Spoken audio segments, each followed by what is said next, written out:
प्रातज्योतिर समस्त दर्शक भाई भाई मानू मोर आंतरिक शुभेच्छा एवं अभिनंदन जनाए। ईश्वरंकर धन्यवाद हो जे ये कार्यक्रम द्वारा माने ईश्वर वाक्य किसी व्यावहारिक शिक्षा अति स्वल्प समय मध्य उपस्थापन करने प्रयास करूँ। आपण मानक मध्य धन्यवाद जनाए जे आपण माने नियमित भाव में आम मानकर कार्यक्रम देखुअछंती। मु विश्वास करुच्ची ए कार्यक्रम देखा द्वारा आपण ईश्वरंकर आशीर्वाद पाउछंती। जदि आपण ईश्वर कौन से आशीर्वाद पाई थांती तेबे दयाकरी ये कार्यक्रम लिंक को अन्य मान सहित शेयर करंतु जेपरि से माने मध्य ईश्वरंकर आशीर्वादर अंश हेबार सुजोग पाइबे। तेबे भाई भाई माने आसंतु आमने आजर कार्यक्रम आगो को बढ़िबा। आज आमने जो प्रसंग रे आलोचना करिबा ता गत थर आमने आलोचना करिथिलु आउ तार शीर्षक थिला परिवार मध्यरे किपरि आमने घनिष्ठता को वृद्धि करि परिबा। How to develop intimacy in the family. आमने एक कथा देखिथिलु जे परिवार रे आमे किपरि ए घनिष्ठता को बढ़े परिबा यार परिसर सब कौन आमे केतटी कथा देखिथिलु। आमे देखिथिलु जे ए घनिष्ठता होची गोटे मानसिक घनिष्ठता बा इमोशनल इंटिमेसी जोठी आमे परस्पर सहित भाव आवेग सहित आमे जड़ित अटु। एवं द्वितीय आमने कथा देखिथिलु जे ए घनिष्ठता केवल मानसिक नुहे या मध्य आत्मिक अटे। It's a spiritual intimacy.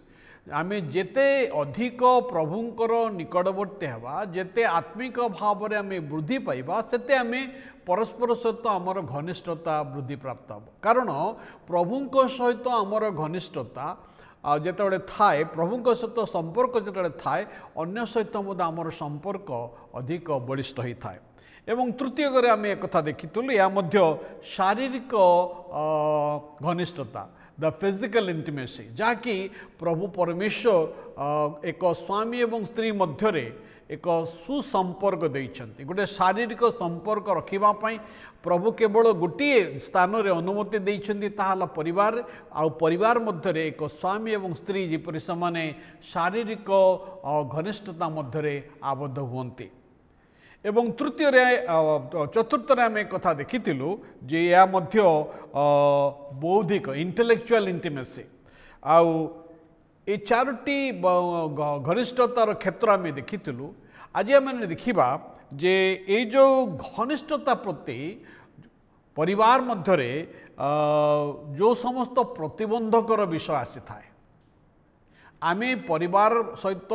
स्वामी स्त्री सहित पिलामान सहित सुसंपर्क घनिष्ठतार जे वृद्धि पाऊ या परमेश्वर इच्छा करती। किंतु केतेक विषय ए घनिष्ठता को नष्ट करि थाए। आज आम मैंने केतोटी विषय देखिबा। प्रथम विषय होची व्यस्तता एवं अन्य विषय प्रति ध्यान देवा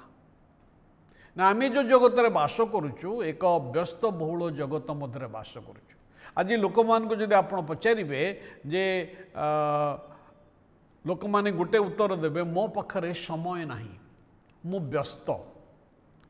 लोक माने कथा कहिबे नहीं जे मो पाखरे टंका नहीं पैसा नहीं कथा कहिबे नहीं किंतु एक कथा कहिबे मो पाखरे समय नहीं।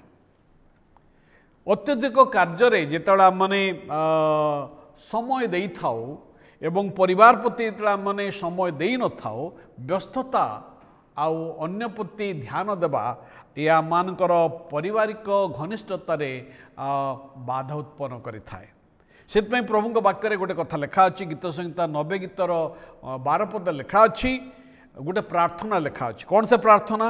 जेपरि आम्भे माने ज्ञान विशिष्ट अंतकरण पाई परिबु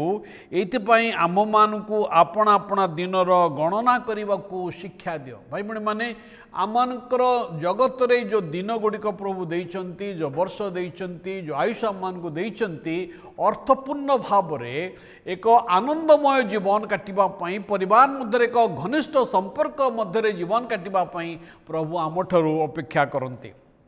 एवं द्वितीय बाधार विषय आम देखु ताहला जे क्षमाहीनता आघात देवा द्वारा अनेक समय आम जो कथा गुड़िक कही था परिवार सदस्य मान को आघात लगी थाए। स्वामीर कथा स्त्री को स्त्रीर कथा स्वामी को एवं पितामातांकर कथा समान पिलामान कथा समान पितामाता को अनेक समय आघात दे थाए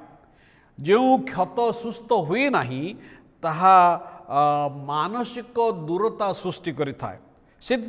एफिसियो तार 4 अध्याय 32 पदरे प्रभु वाक्य आम कथा कहुई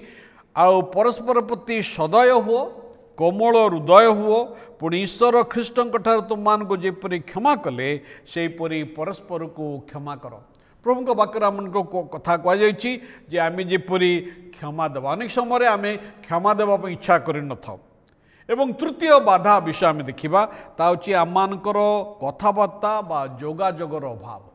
अनेक समय आम परिवार मध्य ठीक भाव में जोगाजोग कर नते आमने नीरव रही था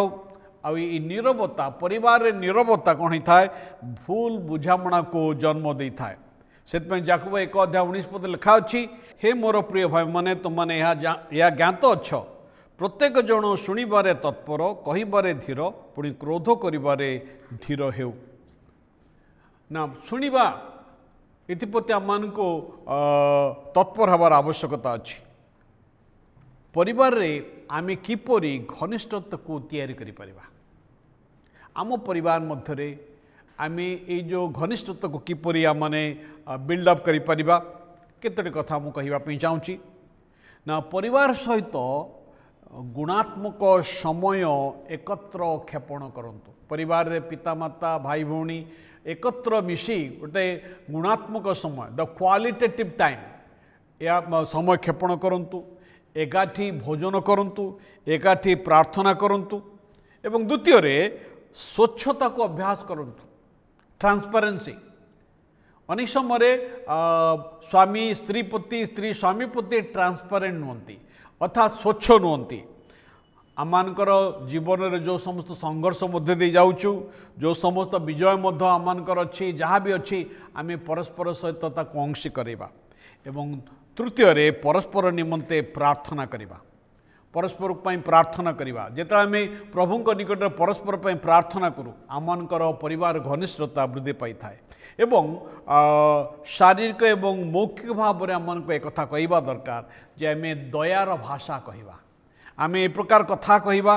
दयार भाषा कहवा एवं आम धन्यवाद कहवा शिखा थैंक यू कहवा शिखा कारण ईश्वर वाक्य बाइबल लिखा अच्छी मरण और जीवन जीवार अधीन अटे से भाई भाई मैंने ये घनिष्ठता को वृद्धि करने प्रभु आम को चाहते आते आमने ये सब को अभ्यास करवा आम जीवन रे आम परिवार रे से घनिष्ठता वृद्धि पाइब प्रभु आम समस्त को आशीर्वाद करंतु आसंत पदे प्रार्थना करवा प्रभु तुम पवित्र मान आमको धन्यवाद दौचु आज जो समस्त कथा मान आलोचना करिछु प्रभु आम परिवार रे से घनिष्ठता से निबिड़ता दियो जेपरि प्रभु आमने तुमरे प्रेम रे परस्पर को प्रेम करिवो परस्पर को सहाय्य करिवो परस्पर भार वहन करिवो परस्पर निमंते चिंतित हेबो एवं प्रभु परस्पर पई कार्य करिवो ए अनुग्रह ए आशीर्वाद आम समस्त को प्रदान करो ए प्रार्थना यीशु का नाम रे उत्सर्ग करूछु आमेन समस्त को नमस्कार ईश्वर प्रत्येक को आशीर्वाद करंतु धन्यवाद।